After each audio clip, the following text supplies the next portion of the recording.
What if I told you that the sweetener in your coffee, the glue holding your kid's art project together, and the microwave sitting in your kitchen right now were never actually supposed to exist?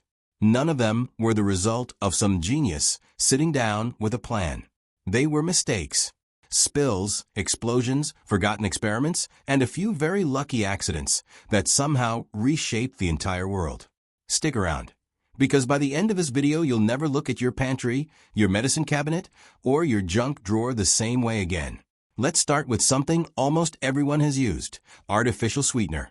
Back in the late 1800s, a chemist was working late in his lab on a completely unrelated coal tar compound. He went home that evening without properly washing his hands, and during dinner he noticed his bread tasted unusually sweet. Instead of shrugging it off, he traced the sweetness back to the chemical residue still on his fingers.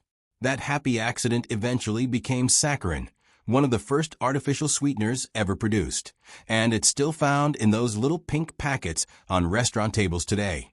Next, let's talk about something you'll find in hospitals, phones, and even the tires on your car: microscopic sensors, sometimes nicknamed smart dust.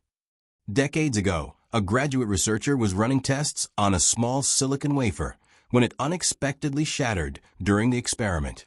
Rather than tossing out the shards, she noticed the tiny broken fragments could still function individually as sensors. That discovery helped pave the way for microsensor technology, now used to detect everything from structural cracks in bridges to early warning signs of disease.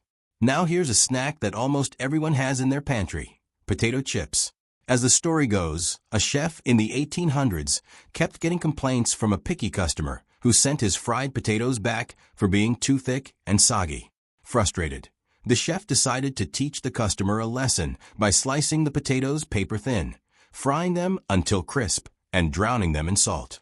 Instead of being insulted, the customer loved them, and a snack food empire was accidentally born.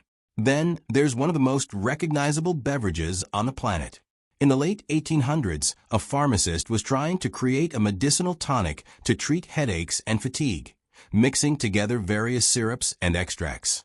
What he ended up with wasn't quite the medicine he intended, but it became an incredibly popular fountain drink instead. That tonic evolved into one of the most famous soft drinks in history, proving that sometimes a failed cure turns into a wildly successful treat. Speaking of accidental treats, let's cool things down with the popsicle.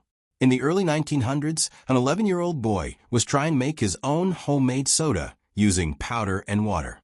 He mixed it up, then forgot about it and left it outside overnight with the stirring stick still inside. Overnight temperatures dropped far more than expected, and by morning his forgotten drink had frozen solid around the stick. Years later, he patented the idea, and the frozen treat on a stick became a summer staple worldwide. Ice cream lovers should also give a nod to the World's Fair of the early 1900s, where an ice cream vendor was doing such brisk business that he ran out of serving dishes. Right next to him, a waffle vendor was struggling to sell his product. The two came up with the idea of rolling the waffles into a cone shape and scooping ice cream on top. And just like that, the ice cream cone was born from a shortage rather than a plan. Now let's move into the kitchen for something a little more scientific: the non-stick coating we now call Teflon. While experimenting with refrigerant gases in the mid-1900s, a chemist noticed that one of his compressed gas samples had transformed into a strange, slippery, waxy substance inside its container. That accidental discovery turned out to be incredibly resistant to heat and